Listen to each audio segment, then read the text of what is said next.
Welcome to ThinkTech Hawaii. We have with us today Scott Groeniger, who is an assistant professor of digital imaging at the University of Hawaii at Manoa. Welcome to the show. Thanks. So what's going on at the university? Well, currently we have the current BFA show up, which is a pretty interesting exhibition. It's in the both galleries, the main gallery and the Commons gallery. It's a fascinating exhibition if you can get to see it. There's a wide range, especially of printmaking, traditional printmaking and digital imaging and photography. I think are very well represented, as well as graphic design. So the students are really just, hammering, frankly. And I think what you see in the printmaking is a wide range of technology.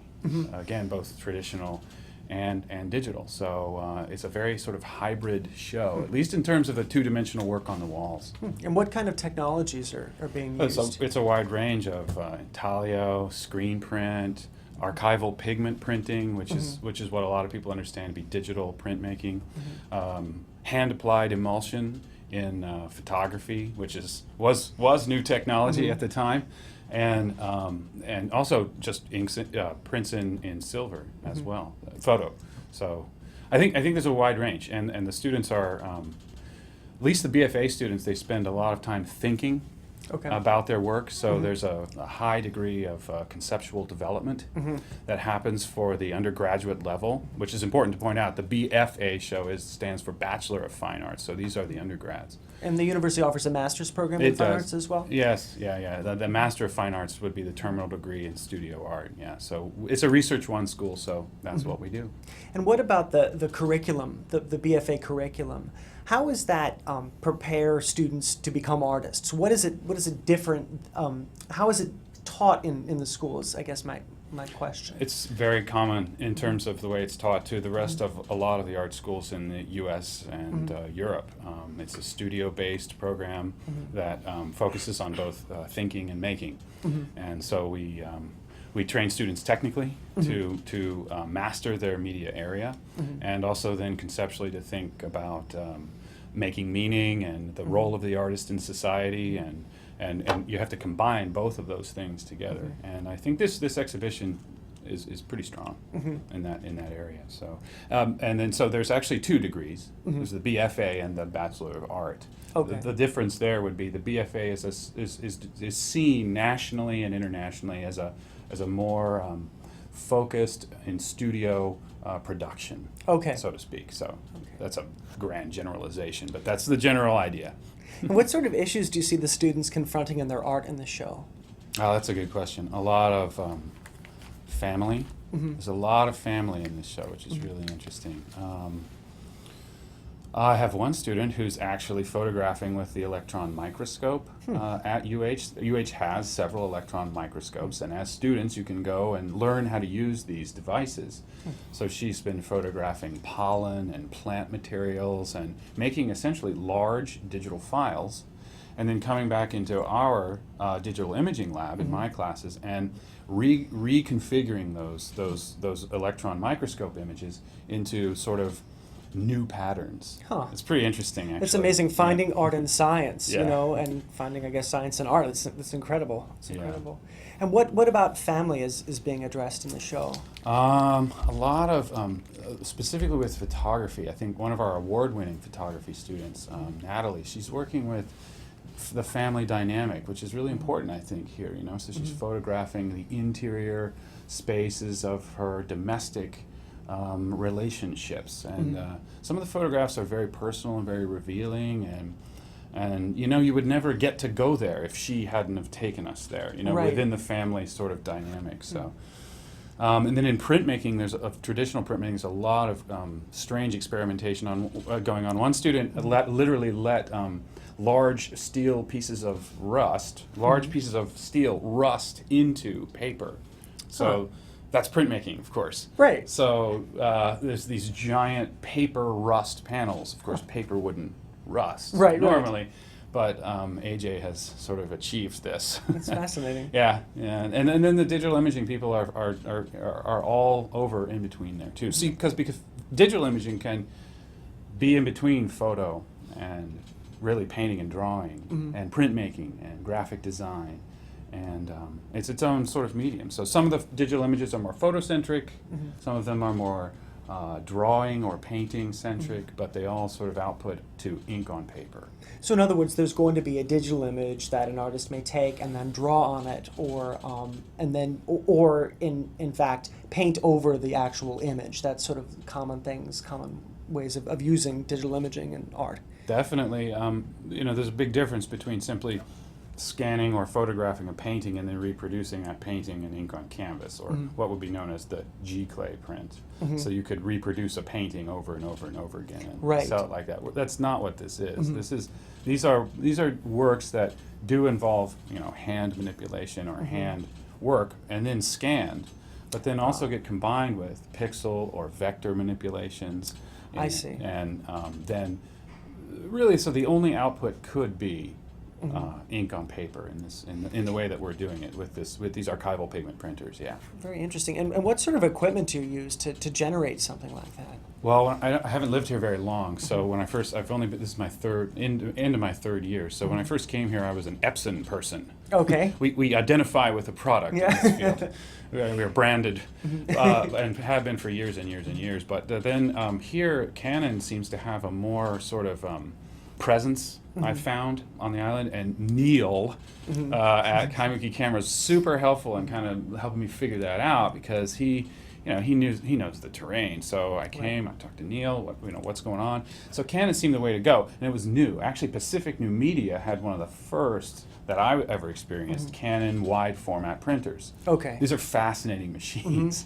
They're 12 color archival pigment printers. A color print from a printer like this will last 150, 160 years in in testing, UV acceleration testing. And then the black and white prints, it's claimed they're somewhere on the order of 300 to 350 years, they claim. Wow. Of course, we haven't had this medium that long, so in 350 years, we'll all weigh in on that. So it's a fascinating machine, and with the Canon printer, it's 12 colors. Okay. You use 11. And it varies in terms of the substrate that you're putting through it. So it's either going to be glossy or matte. Okay. And the black that you would use varies depending on whether you're using a glossy surface or a matte surface. So with the Epson, you still have to change an ink cartridge. And that means you have to flush ink, and you have to reload a matte ink cartridge if you're going to go back and forth. A lot of photography and photocentric printmakers will do that, and they just won't change ink cartridges. In the case of digital imaging at UH, we're so centered in between multimedia areas that didn't make any sense. Right. Because I've got students that need to print on, the student who's doing the electron microscope stuff, she happens to be printing on some of those on silk. So you've got to be able to go back and forth on the fly from a matte black to a glossy black. And that's really the number one reason I went with Canon. Plus, if there's a problem, Canon's here. Yep. And they've already had to send somebody, and their service was super. I sound like I'm being an advertiser for Canon, but I'm not. I swear. And this is a fairly massive piece of equipment, right? It is. It's the size of a couch, basically. Okay, okay. And how do 44 inches wide. How do you load a piece of silk into an apparatus like that? That's what we've been doing for the last few days, actually, very carefully. So yeah, it goes, and actually it's coded for inkjet print. So actually, this is where the Research One University really shines. The students actually found the source on the silk. I don't personally print on silk, and she needed to, so she did the research, found it out, got the silk, and we made it happen. So that whole process was very collaborative, which is great. It's great when you can learn from the students. That's terrific. Yeah. And how do you feel the equipment enables the students to actually manifest their ideas? I mean, do you think it gets in the way sometimes? Do you think, for example, they focus too much on the equipment and not as much on the idea? Or do you think, because for example, there's something so rudimentary about, say, taking a paint and putting it on a piece of canvas. Do you think sometimes the equipment gets in the way of that? Sometimes, yeah, definitely. We try to get around that as much as possible and try to employ strategies for thinking. And we talk about semiotics and how meaning is made and what metaphor and allegory and how these really structures from English, right? These written structures sort of manifest in an image, and how we make meaning and what those images ultimately could mean depending on the viewer. So what happens at the beginning level is the software ultimately tends to control Right. the image, Right. and that's where I come in, and we try to push out of that constant. That's most of my day is spent Right. pushing out of that place with students. So I think that is also a problem, for example, in music making. A lot of electronic musicians have that same problem where they're so wrapped up in how the program works and how music synthesis happens that their music sounds like a computer wrote it and not a person. You know, so it's fascinating. And I think the same thing exists. You know, we think on paper. You know. And do you think that somehow the fact that the digital image can last in perpetuity, does that somehow play into it? Like, it's an interesting idea to me that you can have a computer file that can last absolutely forever and can be replicated, you know, perfectly almost, I guess, over and over again. That must somehow, the permanence of that must really kind of play into a lot of what students do. Yeah, and I think it's interesting. Also, the fidelity. Right. Too. I mean, it's amazing the resolution that we're getting.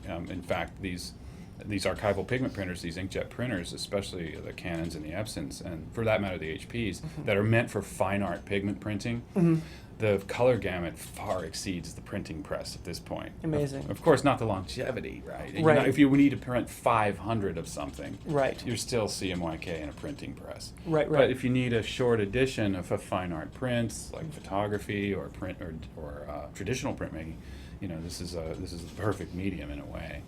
I don't know if that answered your question. Yeah, it did. It was really interesting. How large can these prints get?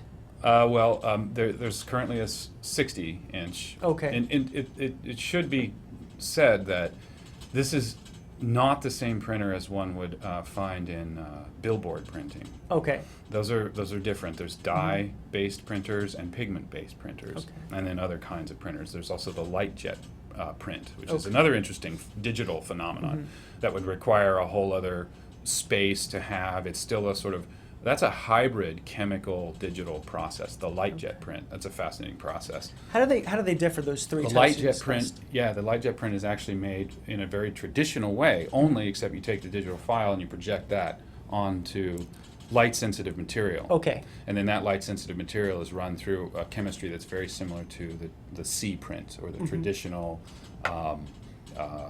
color print from the late 60s, 70s, right? But then that's different from the inkjet print, wherein the file is parsed out across, in our case, 12 inks. Okay. And then those inks are literally sprayed from a container onto the paper. Okay. And that paper has a microfiber receptor layer that captures those inks and forms the image. Okay. So that's a big difference. The great sort of, I think one of the great things to realize about the two medium, light jet and inkjet, is that light jet actually is continuous tone. Okay. Whereas inkjet is like a grand illusion. It's not actually continuous tone. What do you mean by continuous tone?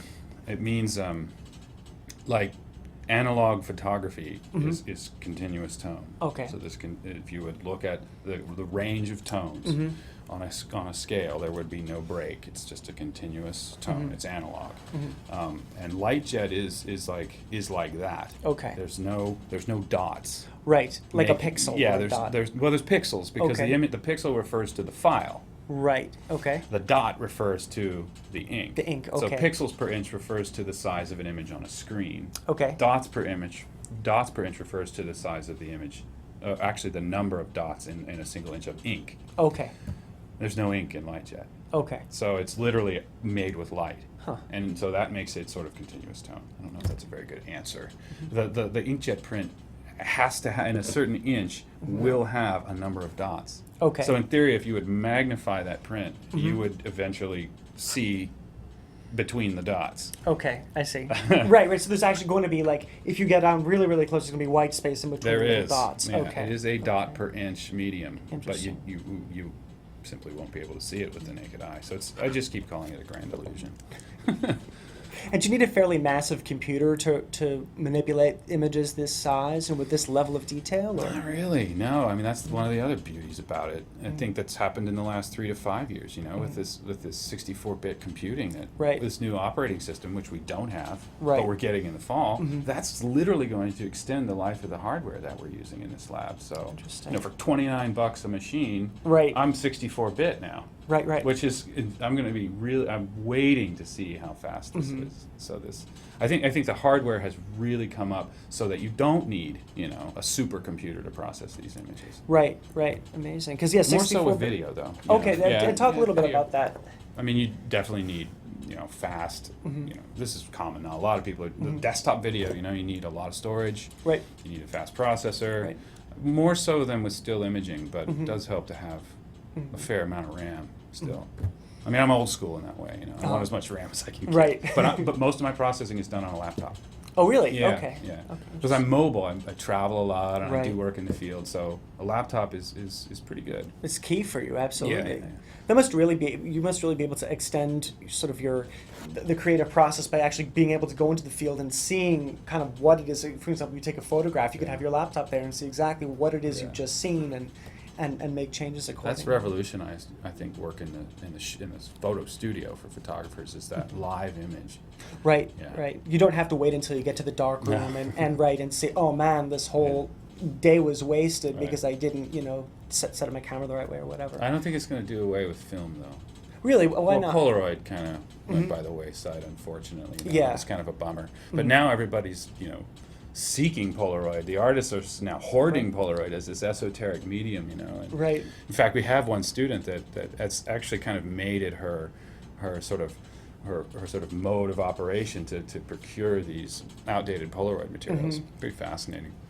It's unfortunate about Polaroid, but I still feel like in the studio, in fine art photography, analog photography, the view camera, the sheet of film, the darkroom, the silver print, we're a long time before that's going to go away. Certainly then the hand-applied emulsion. I think for us as in photography, where we're going with our education in photography will still include all of these analog processes, and all of this stuff is just going to morph into finer and finer art. I see. I think. Interesting. I hope. Yeah. I am not going to single-handedly be responsible as a digital imaging person for the takedown of analog photography. Right. And no way. Do you also feel that there's something also tactile about the process of making a photograph like that? Definitely. Yeah, definitely. When the negative physically contacts the paper, I think that's still an unprecedented magical moment. Because still, that we were joking about this the other day. In the digital process, ink literally has to fly through air to get to the paper. So there's no direct contact there. Right. And I think there is something there, yeah. But actually with the inkjet process, we are printing on non-coated papers, like say, just watercolor paper, Reese BFK, and then the students are going back and hand working on top of already printed prints, which is fairly unprecedented. You see that some in hand-colored painting and photography, but with what the students are doing now and what can happen with this hybrid process, I think that we haven't seen it yet quite fully materialize. And you're now able to print on materials that you were never able to print on before, right? And Yeah. that must expand the palette, no pun intended, of the artist's imagination. Yeah. When did you become interested in digital art? Through photography. I did my master's degree at the School of the Art Institute of Chicago, so it's this incredibly interdisciplinary place. Our graduate seminar classes, you would be sitting next to a ceramics person or painter or performance, or so I stopped kind of, I basically just sort of came to understand art as this sort of multidisciplinary process, and then that was in 1995, 96, and in 97 when I got my MFA, and around about that time, photography started to really transform itself. That's when I started using Photoshop at 3.0. Okay. So it's fairly well into its existence, but that was one of the first I hope I'm not wrong with this. I'm not a Photoshop historian, but really 3.0 was one of the first Photoshop versions that we really could see the potential of layers. Uh-huh. So, and after that, of course, then non-destructive editing happened, which is fascinating as well. In other words, non-destructive meaning that you didn't have to make a decision from which you couldn't go back. Right. Yeah. The adjustment layer was huge. So as soon as, and photography really got transformed by that when I was a student, a graduate student. And that's probably when it happened. It was straight through photography. Without photography, I probably wouldn't be an artist. Interesting. I mean, I've been influenced by, Gary Winogrand and Robert Frank. And, when I was a young undergraduate student at Ohio State University, I literally wanted to be Gary Winogrand. I wanted to be, I saw those images and that was it. I started walking around with a 35 millimeter camera with a wide angle lens and 400 speed Tri-X with FG7 and sulfite push to get the harshest grain I could get out of Podunk, Columbus, Ohio. Yeah. And so without that, I don't think I'd be making images. It has taken a long time for me to come around to other printmaking processes and start to combine these other mediums. This has really been recently when this has happened. That's very interesting. So I sort of came to analog through photo, then digital, then back to analog again. It's kind of strange, this hybrid place. That's fascinating. What is it about? You mentioned Podunk, Columbus, Ohio. What is it about the environment you think in which you live that affects your art the most? I mean, because Hawaii is not. When you ask people about the art capitals of the world, Honolulu is not on their list. And sometimes I wonder, do you think that it's difficult to be a visual artist in a place where there aren't a ton of visual artists around? Or am I wrong? Are there a ton of visual artists around? I feel like Honolulu is pretty, in terms of the size and the population density, there's a lot of artists here, actually. Interesting. And in Hawaii in general. If you just look at artists of Hawaii and the jurors that the Academy brings in to do that, and where Hawaii is positioned geographically. Right. I find, especially my colleagues and faculty at UH are internationally sort of reaching people. Right. And I felt more isolated, frankly, in Tallahassee, Florida, and Columbus, Ohio, than I do here. Geographically, we're isolated, but I think in our minds, at least my colleagues and the artists that I'm in contact with, Mark's Garage, I think is a huge space for artists to collaborate. For what we have here, I think it's really thriving. That's terrific news. It really is. I mean, and there are some hard-working artists here, man. Yeah. And that is all there is to it in all media area. I'm not just talking about photography either. So no, I don't feel that isolated here. I felt more isolated. I used to teach at Florida State University, a wonderful school, another Research One school, actually about the size of UH. That was more isolated. That's very interesting. I mean, the plane ride to New York is a little longer right. here, but still the connection is greater. That's interesting. There's more of a sort of a philosophical mental connection with places like New York or Tokyo even. Definitely. I guess because we are so much closer to places like Tokyo, where there's a lot happening. Or Beijing at this point. One of the most interesting experimental art places happening right now. Let's talk a little bit about that because I guess it was a couple years ago I saw an exhibition by Xu Bing that Chinese artist who plays a lot with the way Chinese characters are set up, and I was amazed at in kind of getting introduced to him, was amazed at the level of experimental art in Beijing. So maybe you can talk a little bit about that and maybe its connections locally. Yeah. I have a solo show coming up in Beijing this summer. So the second 6 weeks, it opens on August 3rd. So I'm going to be at the Beijing Studio Center. In terms of my connection with China, I've been since I was at Florida State University, and then since I've come here, I've been collaborating back and forth with a school in a very remote province called Shaanxi Province in a town called Taiyuan. And Taiyuan is sort of like, I've said in the past, it's like the Pittsburgh of China. It's a coal mining town. It's 800 kilometers inland from Beijing. It used to be, it's a provincial capital, but at the same time, it's a very interesting place because it's drying out. It's running out of water. Okay. And there's about 3.5 million people that still live there, and they are continuing to build, and on every in every direction. So it's a fascinating place with a lot of environmental problems. Right. Mostly because the desert It's Taiyuan is an area of one of the cities in the world with the highest actual to potential desert in the world. Huh. So that means like every day that goes by, Taiyuan dries out further and further and further. So I became fascinated with Taiyuan because I met someone, ironically, in Florida who was from there and invited me to come and work with students. At the time, I was teaching graphic design, which is not too far away from digital imaging or photography or any of these other media areas.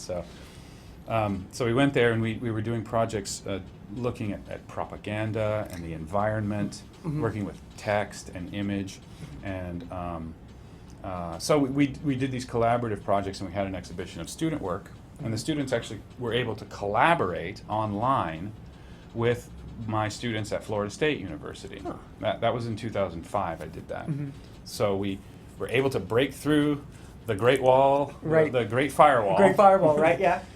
Which is not hard to do if you have the right person open the firewall up for you, which could happen with a dean of a school can do that. So we were able to video conference in real time. My students in China were able to video conference with my graphic design students at Florida State. We basically played Photoshop tennis.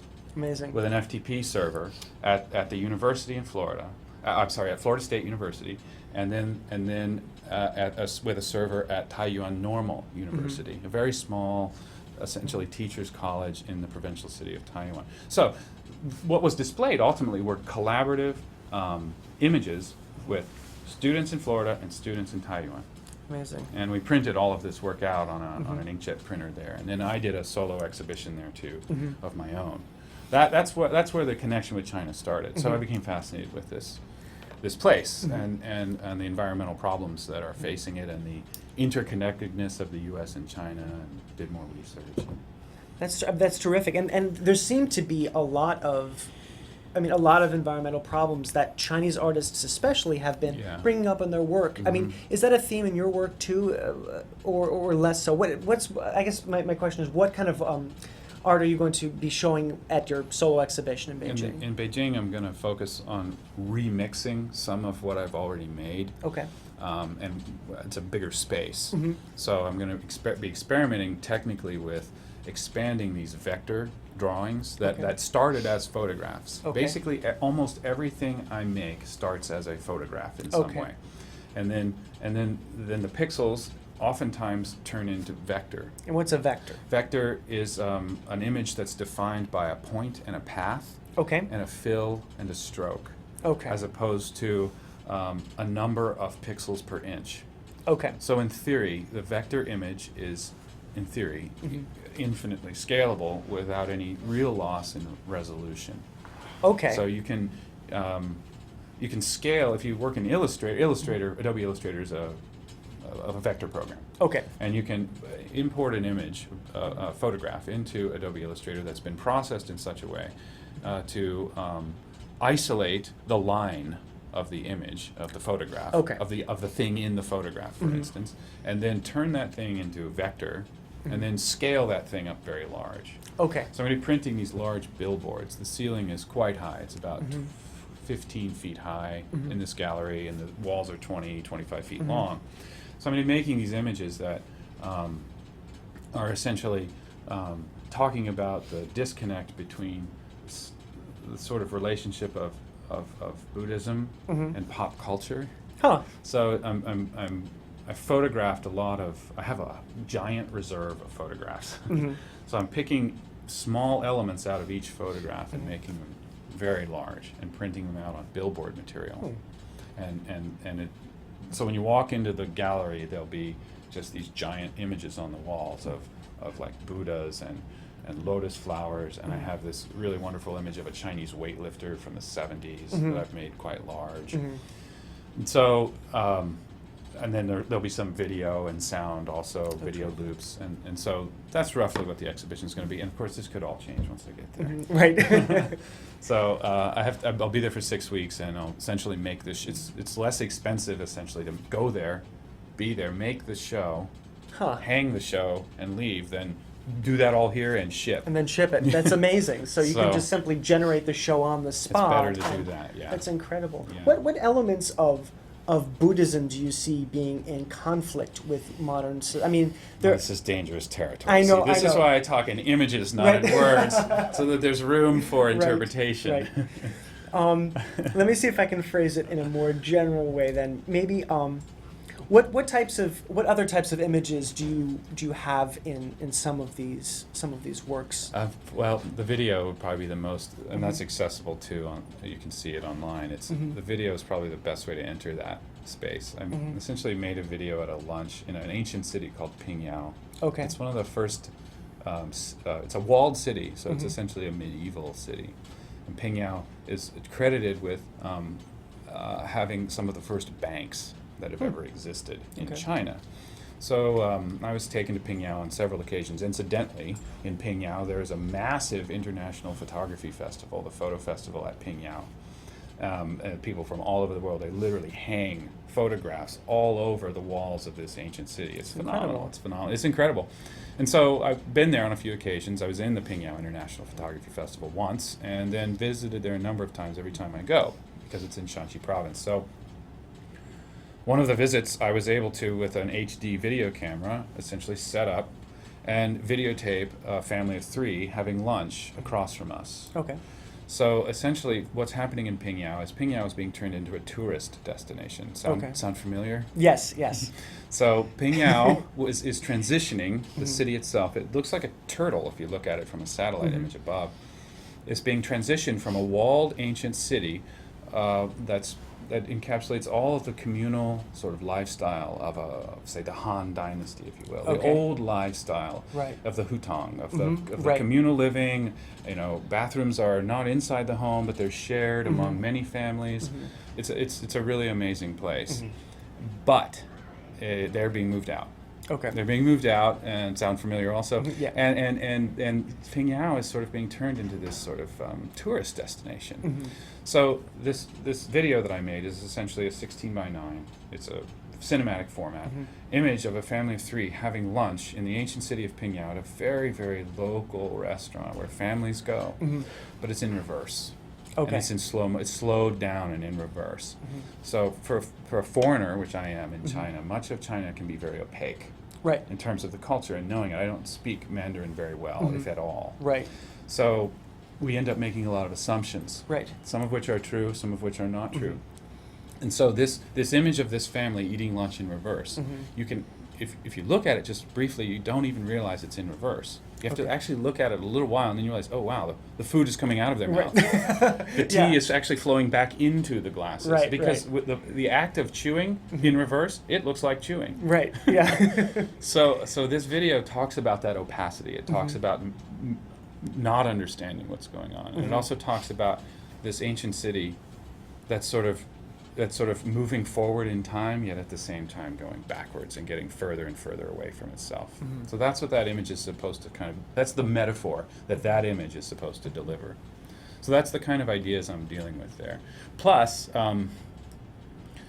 looking at a lot of like the iconography of Buddhism inside of or layered on top of images of buildings that are, say, being torn down. There's a lot of tear down happening. Interesting. In China, right? Yeah, A lot of tear down, a lot of build up. Right. And sometimes it's, for me, being an outsider, difficult to tell, is this being torn down or is this being built up? Is this construction or destruction? Right, right. And so I'll photograph the surfaces of these construction or destruction, sometimes both, and then on top of that overlay then the sort of more ancient sort of iconography of Buddhism woven in. So these become like these digital collages ultimately. That's fascinating. So it's that kind of work that I'm doing there. That's that's absolutely terrific, and it seems as if that what I'm also getting at is another one of the themes that you seem to be interested in is sprawl. Yeah. And that is, I guess, evident in some of your earlier stuff. If you want to talk a little bit about that. That's why I tend to look at this stuff as a photographer. I don't consider myself a photographer. I photograph. Much of my imagery comes from all of it comes from a lens and a camera, for the most part.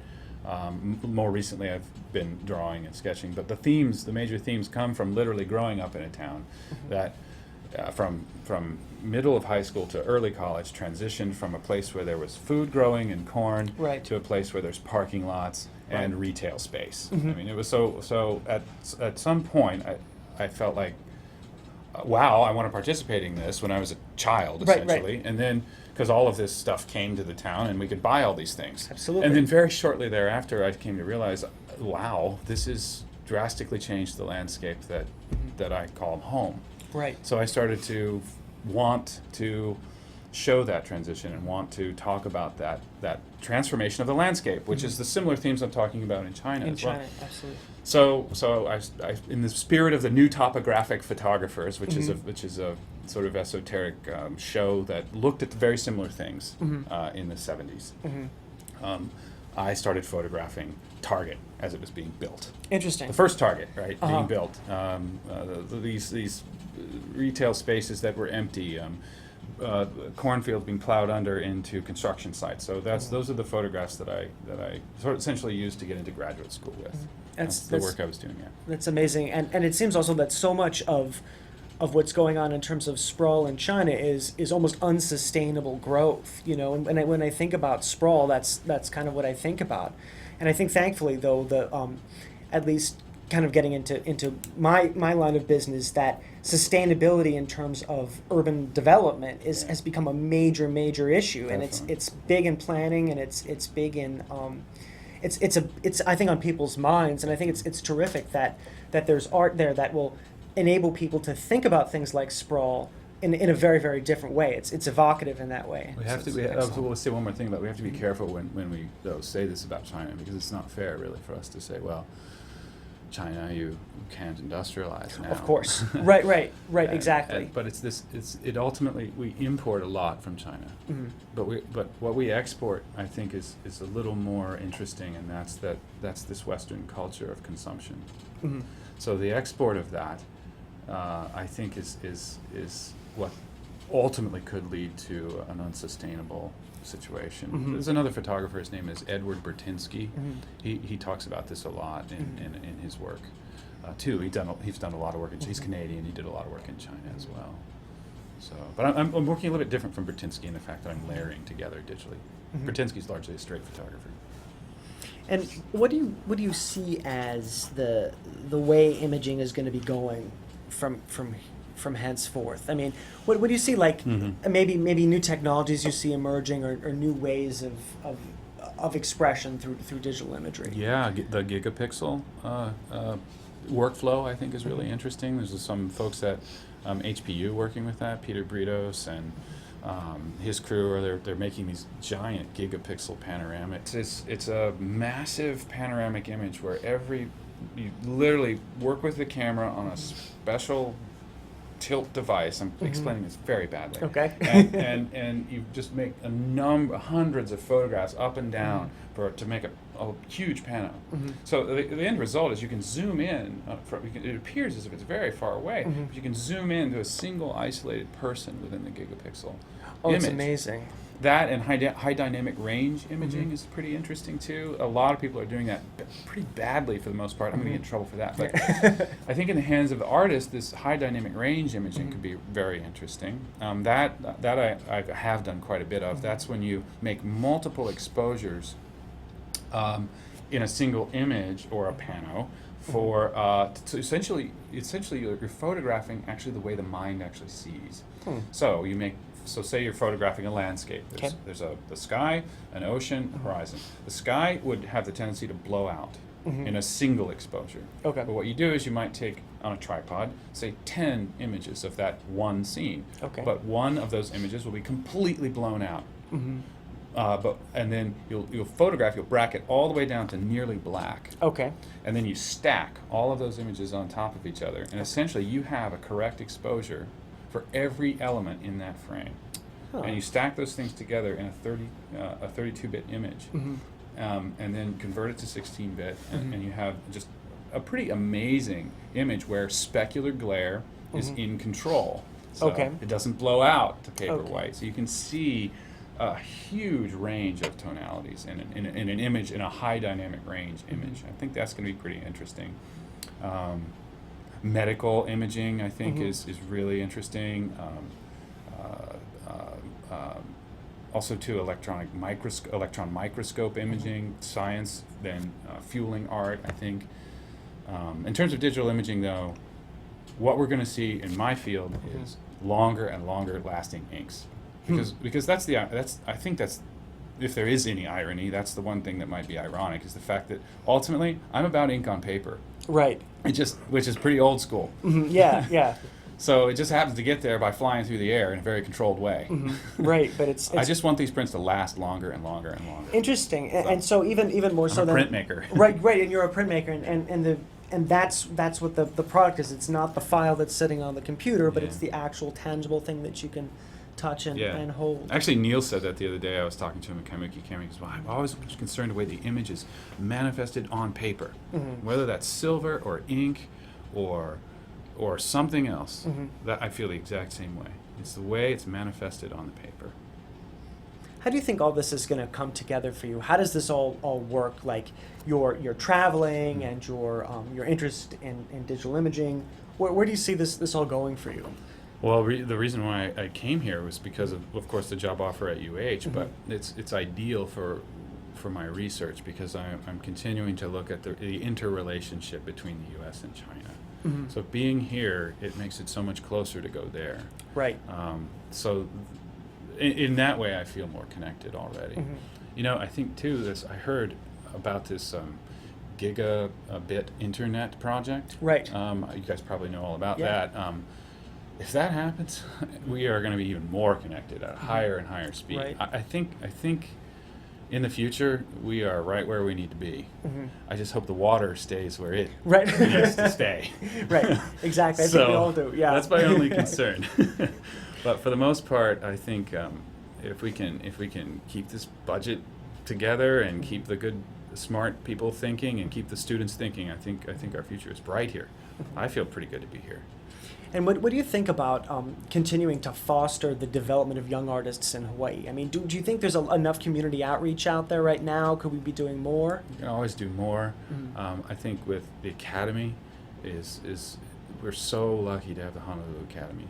Yeah. And also Mark's Garage too. And Talk a little bit more about Mark's Garage for people who may not know about it. I've only exhibited there a couple of times and had just an interface with them that an artist who's exhibiting there would have.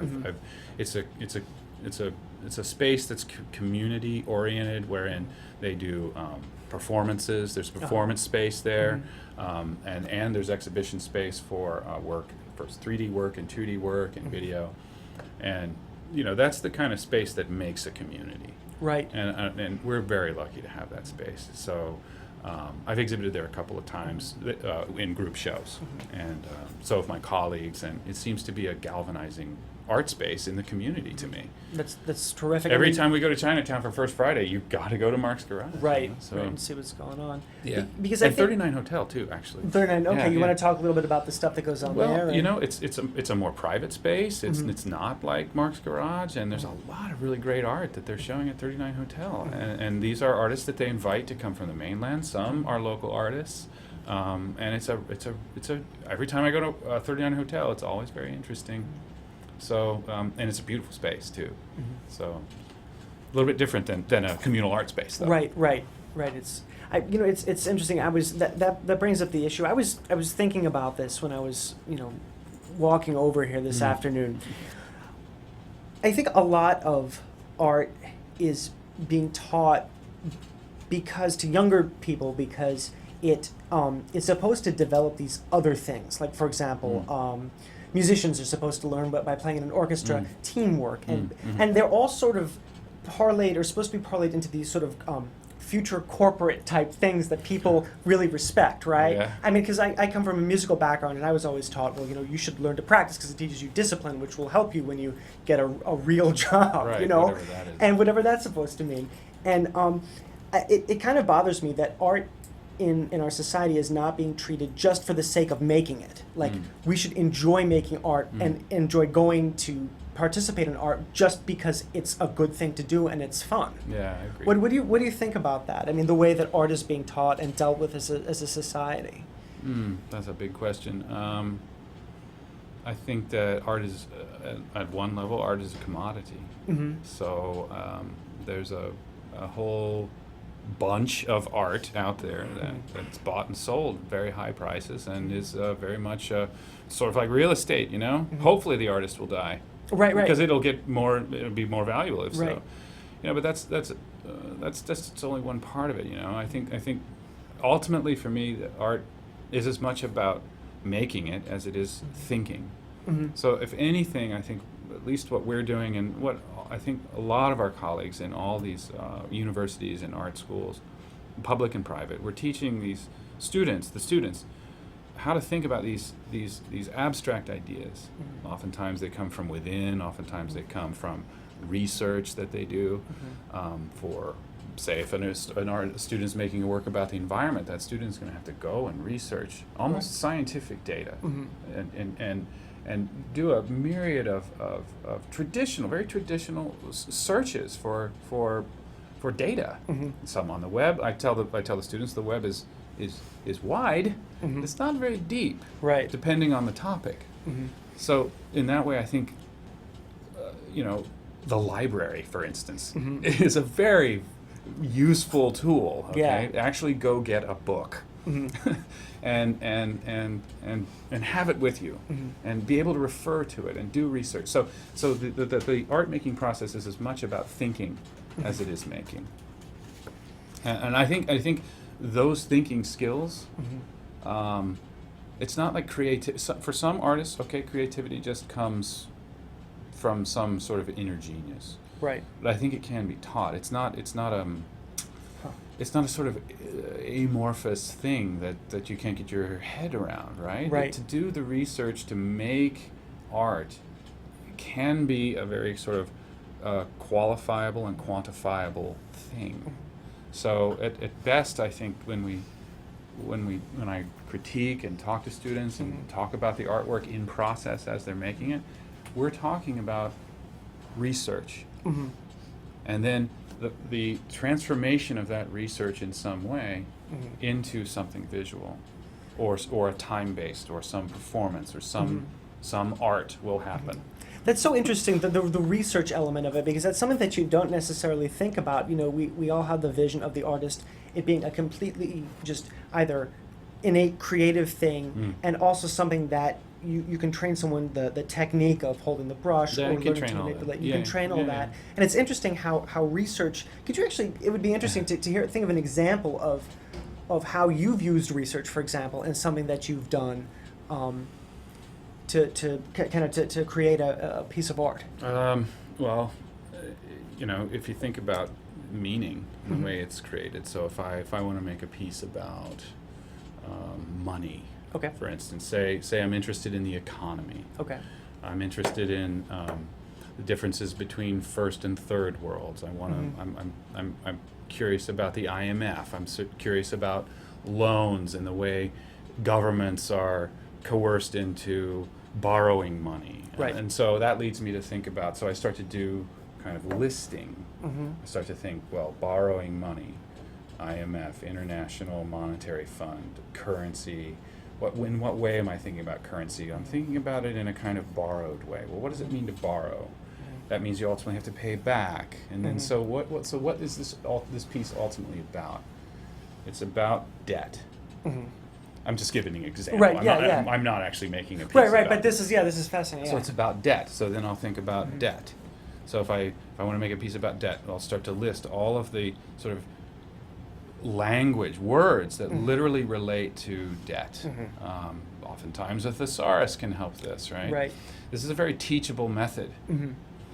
And through this method you can really arrive at specifically what about debt are you interested in. Well, I might through research come up with a number of different possibilities about debt. I might go to the internet and find some visual representations of debt. Okay. I might find charts and graphs and numbers that represent devaluation or inflation of currency. So I might use those numbers as maybe texture in a piece, I see. referring loosely to delivering the metaphor of varying currency relationships.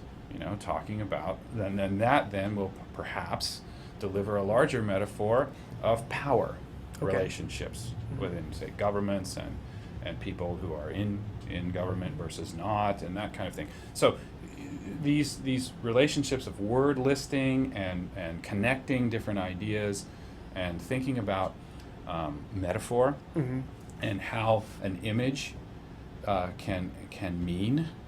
So the simple foundations example would be the icon, the index, and the symbol. So the icon, if you want to, I tell the students, if you want to make a piece about a car or automobile or car culture, the most boring way to do that would be to show me an image of a car. Right. That's the most direct way, the most iconic. Right.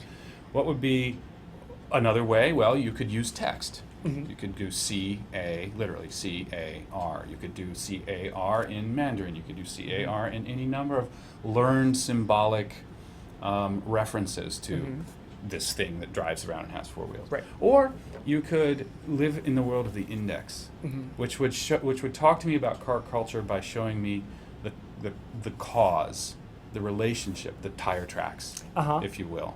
That would be the index. So these are very fundamental semiotic structures that can be taught to visual artists and then employed to support the research in making art. That's amazing. And then somewhere these are not new ideas, by the way. These are straight out of Bauhaus. I mean, this has been around for a while. Right. But John Berger's Ways of Seeing is a book that talks about this. These are old school. Anyway, but then from that, these are not my ideas. But then from that somehow there has to be some innate skill or talent in executing that on the page. It's the finding. It's the sort of not wayfinding in the digital sense of the word, but it's the finding the connections between the two. It's being able to make those connections and those leaps from one meaning to the next to get to the heart of what you're really trying to discuss. Do you think it's easier and faster to make art now that we have technology? There's a great film called Helvetica, wherein Wim Krauw answers that. He's a graphic designer, Dutch graphic designer, answers that. Gridnik, his nickname is Gridnik. And I agree with him. He would say, well, it's not easier. It is faster, but it doesn't make the work any better. Yeah. Like in the 1950s, 1960s, it would be great for those designers, for instance, just as an example, to be able to have layers. And through layers, you can speed up your work. I'm literally almost quoting him right now. You can speed up your work, but it doesn't make it any better at all. In fact, it makes it worse. I tell the students it's as much about knowing, almost sometimes more about knowing what not to do with Photoshop. Right. Because you can do it, it doesn't necessarily mean you should. Right, that you should be doing it. Don't do that. I find myself saying, don't do that, or try that, or what about that is, oh look, there's that. That small thing happened in what you did, use that instead. Right. And with this software, it is more accessible. I suppose it's faster, but you still have to be able to see it. Right. So, that takes practice. And in that sense, that's the technology controlling the creative process rather than the creative process, you using the technology as a tool to drive your creative process. It's just another tool, I think. So, if you could take one piece of your equipment on a desert island with you, what would it be? Ooh, that's a good question. You know what? On a desert island, I would not want something that required electricity. All right. How about with electricity? What's the one piece of if indispensable? If I had electricity, it would probably be the laptop itself. That's the first thing that comes to mind. Yeah. Of course, I don't know what good that's going to do me without an interconnection, but probably the laptop itself, and then a way to capture the images, though. Right. I don't know if digital imaging works on a desert island. No, probably doesn't work on a desert island, right? Because if you really want me to answer that question, I would take I would have to make paper, and I would have to make mark. It would be mark making of some kind. Yeah. Okay. Mark making or writing. So yeah. What sort of camera do you have? It's a Canon. It's just the standard Canon. The one thing about the digital camera that I did want was the full frame. And this Canon 5D. I got it, used. Like I get all my camera equipment used. Professional photographers kind of cringe Mhm. when I answer questions Right. like that. Because I am fascinated by a lot. It's all this, technology of the new cameras and the high def video Right. and all that stuff. But again, that's not going to make the art. Mhm. Still, it's you have to be able to see and think Mhm. to make that artwork. Mhm. That's why actually a lot of like the high dynamic range imaging, if you look it up online, it's just terrible. Oh, I'm going to get into super big trouble now.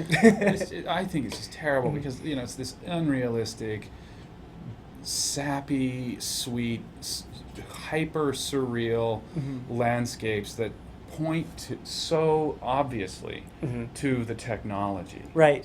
in a Yeah. way that's completely uninteresting. Right. Right. And it is just like if you would stuff your mouth full of a bunch of candy. Mhm. You just want to spit it out. It's just too sweet. Right.